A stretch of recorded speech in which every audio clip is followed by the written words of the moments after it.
Just a quick what's in my bag.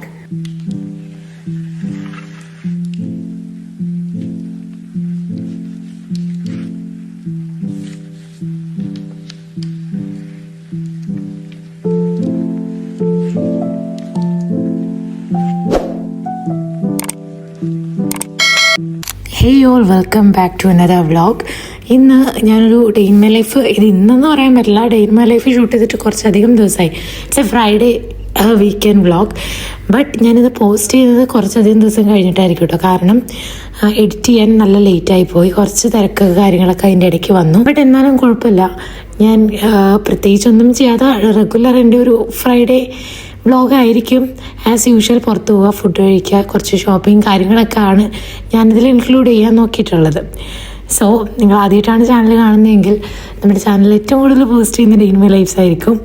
And if you haven't subscribed it please don't forget to subscribe. ഞാൻ ഒരു Q&A session post ചെയ്യാനായിട്ട്, video upload ചെയ്യാനായിട്ട് ഞാനിങ്ങനെ try ചെയ്യുന്നുണ്ട്. കാരണം ഞാൻ ഇൻസ്റ്റഗ്രാമിൽ ഓൾറെഡി നിങ്ങളുടെ അടുത്ത് കുറച്ച് ക്വസ്റ്റ്യൻസും കാര്യങ്ങളൊക്കെ എന്തെങ്കിലും ഉണ്ടെങ്കിൽ എന്തിനെ പറ്റിയിട്ടും ചോദിച്ചോളാൻ പറഞ്ഞിട്ടുണ്ടായിരുന്നു. So I got so many questions. അപ്പോൾ ഞാൻ വിചാരിച്ചു അതൊരു സെപ്പറേറ്റ് വീഡിയോ ആയിട്ട് ചെയ്യാം. ഞാൻ ഒന്ന് വിചാരിച്ചു ഈ വീഡിയോയുടെ ഇടയിൽ ഞാൻ ഇൻക്ലൂഡ് ആക്കാമെന്ന്. പിന്നെ ഞാൻ വിചാരിച്ചു വേണ്ട, ചിലപ്പോൾ കുളമായി പോകും. അപ്പോൾ അതുകൊണ്ട് അതിന് വേണ്ടിയിട്ട് ഞാനൊരു സെപ്പറേറ്റ് വീഡിയോ ചെയ്യാം. പിന്നെ എന്താ ഈ ഒരു ലിപ്സ്റ്റിക് ഉണ്ടല്ലോ, ഇത് എനിക്ക് ഭയങ്കര ഇടയായിട്ട് ഞാൻ എപ്പോഴും ഇങ്ങനെയാണ് കേട്ടോ ലിപ്സ്റ്റിക് ഇടുന്നത്. കാരണം it's A mix of 3, but ആ 3 എനിക്ക് ഭയങ്കര ഇഷ്ടമാണ്. അപ്പോൾ അതിൻ്റെ ലിങ്ക് വേണമെങ്കിലും നിങ്ങൾ കമൻറ്റ് സെക്ഷനിൽ ചോദിക്കട്ടോ. ഇതൊരു ഫ്രൈഡേ ആണ്. ഞങ്ങൾ ശരിക്കും പറഞ്ഞു കഴിഞ്ഞാൽ രാവിലെ തന്നെ പുറത്ത് പോയി വലിയ പള്ളിയിൽ കയറും. നമ്മൾ കുറച്ച് നേരം പുറത്തൊക്കെ വെയിറ്റ് ചെയ്തിരുന്ന് ഫുഡൊക്കെ കഴിച്ച് കുറച്ച് ഷോപ്പിംഗ് ഉണ്ട്, എനിക്ക് വേണ്ടിയിട്ടും ബില്ലുവിന് വേണ്ടിയിട്ടും നല്ല ആലൊക്കെ വേണ്ടിയിട്ട്. അപ്പോൾ അതൊക്കെ ചെയ്തിട്ട് തിരിച്ച് റൂമിൽ വരാമെന്നാണ് വിചാരിച്ചിട്ടുള്ളത്.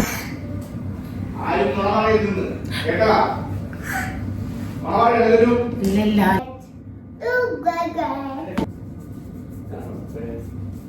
ഈ ബാഗാണ് എൻ്റെ ഓഫീസ് ബാഗ്. ഇത് ഞാൻ പുറത്ത് പോകുമ്പോഴാണെങ്കിലും ഈ പറഞ്ഞ പോലെ എന്താ ഓഫീസിൽ പോകുമ്പോഴാണെങ്കിലും കുറെ പേര് എനിക്ക് ഇൻസ്റ്റയിലൊക്കെ മെസ്സേജ് അയക്കുന്നതാണ് എവിടെ നിന്നാണ് വാങ്ങിച്ചിട്ടുള്ളതെന്ന്. ശരിക്കും എനിക്ക് എല്ലാം കൂടെ ഇങ്ങനെ കുത്തി നിറയ്ക്കാൻ പറ്റുന്ന ഒരു ബാഗ് വേണമായിരുന്നു. അപ്പം ഞാൻ ഇങ്ങനെ നോക്കിയപ്പോൾ മാക്സിലാണ് എനിക്ക് കണ്ടിട്ടോ. അപ്പം ഇതിൽ അത്യാവശ്യം നല്ല സ്പേസ് ഉണ്ട്. ബട്ട് ഒരു പോരായ്മ എന്ന് പറഞ്ഞു കഴിഞ്ഞാൽ ഇതിൽ ജസ്റ്റ് ഒറ്റൊരു ക്ലിപ്പേ ഉള്ളൂ. അപ്പോൾ ഈ ക്ലിപ്പ് നമ്മൾ പ്രോപ്പറായിട്ട് അടച്ചിട്ടില്ലെങ്കിൽ ഇതിനുള്ള സാധനങ്ങളൊക്കെ പുറത്തും. കാരണം സിബല്ല വന്നേക്കുന്നത്, ജസ്റ്റ് ഒരു ബട്ടനാണ് വന്നിട്ടുള്ളത്. പക്ഷെ എന്നാലും ഇതിൽ അത്യാവശ്യം സാധനങ്ങൾ കുത്തി നിറയ്ക്കാൻ പറ്റും. അത്യാവശ്യം ഒരുപാട് സാധനങ്ങൾ കുത്തി നിറയ്ക്കാൻ പറ്റും. അതാണ് മെയിനായിട്ടുള്ള കാര്യം. So just A quick what's in my bag.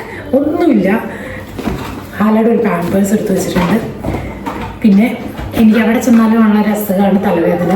So Panadol, പിന്നെ ഒരു ചെറിയൊരു കോമ്പ് ഹാലാക്കും എനിക്കൊക്കെ യൂസ് ചെയ്യാനായിട്ട്. ദെൻ ഒരു മിനിറ്റ് കേട്ടോ. ദെൻ ഈ കാണുന്ന ഈ ഒരു ബാഗ് എനിക്ക് കുറേ നാളായിട്ട് എൻ്റെ കയ്യിലുള്ളൊരു ബാഗാണ്. ഇതിലാണ് എൻ്റെ എല്ലാ കച്ചറ സാധനങ്ങളും ഞാൻ കുട്ടി നിറച്ച് വെച്ചിട്ടുള്ളത്. അതെല്ലാം ഉണ്ട്. ഒരു ഹെയർ ബണ്ണുണ്ട്, കുറച്ച് പൈസ ഉണ്ട്, എൻ്റെ എയർപോഡ്,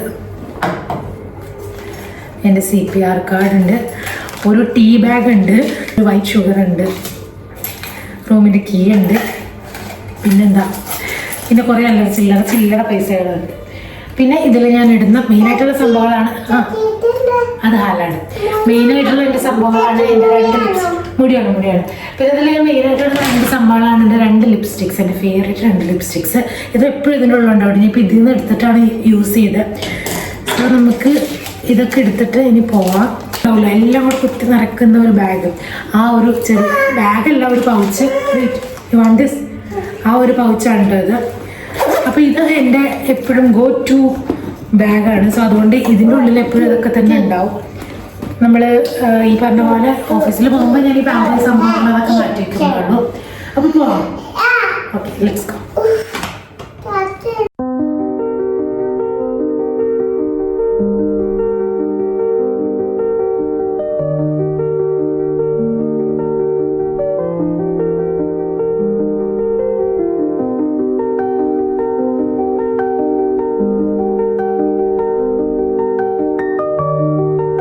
പോകുന്ന വഴിക്ക് ഞാനൊരു ചെറിയൊരു കാര്യം പറയാം. എനിക്ക് ഉള്ള ഒരു ചെറിയൊരു ഹെൽത്ത് കണ്ടീഷനാണ് ഗ്യാസ്ട്രൈറ്റിസ്.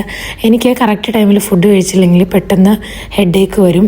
അതുപോലെ ഈ ഗ്യാസ്ട്രൈറ്റിസിൻ്റെ ഇഷ്യൂ ഉള്ളതുകൊണ്ട് വോമിറ്റിംഗ് സെൻസേഷനൊക്കെ കൂടുതൽ പെട്ടെന്ന് വരും. അപ്പോൾ ഇതിൻ്റെ ഒരു റീസൺ എന്ന് പറഞ്ഞാൽ ഞാൻ എൻ്റെ ഡിഗ്രി പഠിച്ചുകൊണ്ടിരിക്കുന്ന സമയത്തൊക്കെ എൻ്റെ ഫുഡ് ഇൻടേക്ക് ഭയങ്കര കുറവായിരുന്നു. ആൻഡ് അതിനുശേഷം ഞാൻ ഹോസ്റ്റലിലായിരുന്ന സമയത്ത്, കോട്ടയത്ത് ഹോസ്റ്റലിൽ നിന്ന് പഠിച്ച സമയത്തും അവിടുത്തെ ഫുഡൊന്നും അത്ര നല്ലതായിരുന്നില്ലല്ലോ. അപ്പോൾ അതുകൊണ്ട് ആ സമയത്തും എനിക്ക് ഗ്യാസ്ട്രൈറ്റിസിൻ്റെ അസുഖമൊക്കെ കൂടി. ബട്ട് എൻ്റെ കല്യാണമൊക്കെ കഴിഞ്ഞ് ഞാൻ എൻ്റെ ഹെൽത്ത് കുറച്ചും കൂടെ ഒന്ന് നോക്കാൻ തുടങ്ങി. അങ്ങനെയൊക്കെ ആയപ്പോൾ എൻ്റെ ഗ്യാസ്ട്രൈറ്റിസ് ഒന്ന് കുറഞ്ഞു വന്നതായിരുന്നു. ബട്ട് നൗ വീണ്ടും എന്നോട് ചോദിക്കാതെ തിരിച്ചു വന്നേക്കാണ് പുള്ളി. കാരണം എൻ്റെ ഫുഡ് ഇൻടേക്ക് വളരെ ഇംബാലൻസ്ഡ് ആയിട്ടാണ് ഇപ്പോൾ പോയിക്കൊണ്ടിരിക്കുന്നത്. കാരണം എൻ്റെ ഈ ഡ്യൂട്ടിയും എൻ്റെ വീട്ടിലുള്ള വർക്കും പിന്നെ എൻ്റെ ഈ കോണ്ടന്റ് ക്രിയേഷനും എല്ലാം കൂടെ ബാലൻസ്ഡ് ആയിട്ട് പോകുന്നില്ല. കുറേ പേര് എന്നോട് ചോദിക്കാറുള്ളൊരു കാര്യമാണ് എങ്ങനെയാണ് ഇങ്ങനെ ബാലൻസ് ചെയ്യുന്നതെന്ന്. It's very difficult. നമുക്ക് ഞാൻ പറഞ്ഞറിയിക്കുന്നതിനേക്കാളും ഭയങ്കര ബുദ്ധിമുട്ടാണ്. ബട്ട് എൻ്റെ ഒരു പാഷന് പുറത്താണ് ഞാൻ ഈ വീഡിയോ ഷൂട്ട് ചെയ്യുന്നത്, പോസ്റ്റ് ചെയ്യുന്നതൊക്കെ. ഇനി ഇതിന് കിട്ടുന്ന വ്യൂസും ലൈക്സും ഒന്നും എനിക്ക് മാറ്ററല്ല. കാരണം ഇതെൻ്റെ ഒരു ലൈഫ് ലോങ് മെമ്മറിയാണ്. ഞാൻ എൻ്റെ ഈ ഒരു പ്രായത്തിൽ, അല്ലെങ്കിൽ എൻ്റെ ആലയുടെ ഈ ഒരു പ്രായത്തിൽ ഞാൻ കീപ്പ് ചെയ്യുന്ന കുറച്ച് നല്ലൊരു മൊമെൻറ്റ്സ്. അപ്പോൾ പറഞ്ഞു വന്നത് എന്താണെന്ന് വെച്ചാൽ ഗ്യാസ്ട്രൈറ്റിസ് ആണ് വില്ലൻ.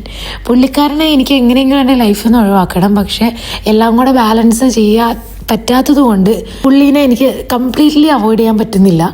അപ്പോൾ ഞാൻ എന്തായാലും ഒരു നെക്സ്റ്റ് വീക്കോട് കൂട്ടിയിട്ട് ഒരു പ്രോപ്പർ ഡയറ്റ് എന്നൊന്നും പറഞ്ഞ് എനിക്ക് ഇനി ഒരുപാട് ഇങ്ങനെ ക്ഷീണിക്കാനുള്ള ഡയറ്റൊന്നുമല്ല, ബട്ട് എൻ്റെ ഹെൽത്തിനെ ഓക്കെ ആക്കാനുള്ള കുറച്ച് കാര്യങ്ങളൊക്കെ സ്റ്റാർട്ട് ചെയ്യണമെന്നൊക്കെ വിചാരിക്കുന്നു. എൻ്റെ ഈ ഒരു 2025 വിഷൻ ബോർഡ് കുറേയൊക്കെ ഇൻകംപ്ലീറ്റ് ആയിട്ട് കിടക്കുകയാണ്. എന്നാലും ഇനിയുള്ള ബാക്കിയുള്ള ഒരു 4-5 മാസം കണ്ട് ഇതൊക്കെ ഒന്ന് കംപ്ലീറ്റ് ആക്കി എടുക്കണം എന്നൊക്കെ എനിക്ക് ആഗ്രഹമുണ്ട്. നമുക്ക് നോക്കാം, ഇനി 4-5 മാസം ഉണ്ടോ? ഓക്കെ, എന്തോ ആയിക്കോട്ടെ. അങ്ങനെ കാര്യങ്ങളിങ്ങനെ കഥ പറഞ്ഞ് നമ്മൾ റെസ്റ്റോറൻറ്റിലെത്തി. ഇത് റൊമാൻസിയ കേട്ടോ. നിങ്ങൾ GCCയിലൊക്കെ ഉള്ളവർക്കാണെങ്കിൽ ഭയങ്കര ഫെമിലിയർ ആയിട്ടുള്ളൊരു റെസ്റ്റോറൻ്റാണ് റൊമാൻസിയ. എനിക്ക് നല്ല വയറിറച്ച് ഫുഡ് കഴിക്കണം എന്നൊക്കെ ആഗ്രഹമുള്ളപ്പോൾ, അതും അറബിക് സ്റ്റൈലൊക്കെ ഫുഡ് കഴിക്കണം എന്ന് ആഗ്രഹമുള്ളപ്പോൾ നേരെ വരുന്ന ഒരു റെസ്റ്റോറൻ്റാണ്.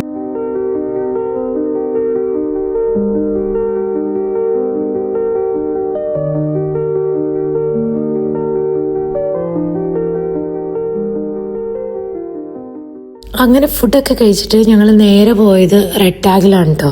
ഹാലാക്ക് കുറച്ച് ഡ്രസ്സ് എടുക്കാറുണ്ടായിരുന്നു. നമ്മൾ ഈ കുഞ്ഞുങ്ങളുടെ ഡ്രസ്സ് ഒരു 3 months കൂടുമ്പോഴൊക്കെ പുതിയത് എടുക്കേണ്ട ആവശ്യം വരുമെന്ന് എനിക്ക് തോന്നിയിട്ടുണ്ട്. കാരണം അവരൊരു 2-3 പ്രാവശ്യമൊക്കെ പുറത്തിട്ട് കഴിഞ്ഞാൽ തന്നെ ഡ്രസ്സ് പെട്ടെന്ന് ഇങ്ങനെ മുഷിയാനുള്ള ചാൻസ് ഉണ്ടല്ലോ. അപ്പോൾ അതുകൊണ്ട് ഹാലാക്ക് കുറച്ചധികം ഡ്രസ്സ് എടുക്കാമെന്ന് വിചാരിച്ചിട്ട് പോയതാണ് കേട്ടോ. ഹാലയുടെ കൂടുതൽ ഡ്രസ്സും റെഡ് ടാഗിൽ നിന്ന് തന്നെയാണ് കേട്ടോ ഞങ്ങൾ എപ്പോഴും എടുക്കാറ്. വേറെ എവിടെ അങ്ങനെ പോയി എടുത്ത് നോക്കിയിട്ടില്ല. പിന്നെ എനിക്ക് റെഡ് ടാഗിലെ ഡ്രസ്സിൻ്റെ ക്വാളിറ്റിയൊക്കെ നല്ല ഇഷ്ടമാണ്. അതല്ലെങ്കിൽ ഈ പറഞ്ഞ പോലെ തെമു, ഷീൻ എന്നൊക്കെ വാങ്ങിക്കാറുണ്ട്. ബട്ട് എന്നാലും ഞാൻ കൂടുതലും ഹാലാക്ക് ഡ്രസ്സ് എടുക്കുന്ന ഇങ്ങനെ ഡയറക്റ്റ് പോയിട്ട് റെഡ് ടാഗിൽ പോയിട്ട് തന്നെയാണ് കേട്ടോ. പിന്നെ ഞാൻ എടുക്കുന്ന ഡ്രസ്സിനേക്കാളും ഹാലാക്ക് പെർഫെക്റ്റ് ഡ്രസ്സ് കിട്ടുക ബില്ല് എടുക്കുമ്പോഴാട്ടോ. അതുകൊണ്ട് തന്നെ ഞാൻ ആ ഒരു ഏരിയയിലേക്ക് അത്ര അങ്ങോട്ട് പോകാറില്ല. പിന്നെ റൂമിൽ തിരിച്ചൊക്കെ വന്നു കഴിഞ്ഞിട്ട് കുറേ നേരം കഴിഞ്ഞിട്ട് ഒരു ചായ കുടിക്കാൻ പോയതാണ് കേട്ടോ ഇത്. ആൻഡ് ഒരു ദിവസം ഒരു 10 ചായ തന്നാൽ അത് കുടിക്കാൻ 11ാമത്തെ ചായയും ഹാപ്പിലി കുടിക്കാൻ തയ്യാറാവുന്ന ഒരാളാണ് കേട്ടോ ഞാൻ. എനിക്ക് അത്രയ്ക്ക് ഇഷ്ടമാണ് ചായ കുടിക്കാൻ. 5 മിനിറ്റ് കൊണ്ടുള്ള 2 കിലോമീറ്റർ ആക്കി ഒരു മോശമല്ലേ ഇഷ്ടമായി തോന്നി. അപ്പൊ തന്നെ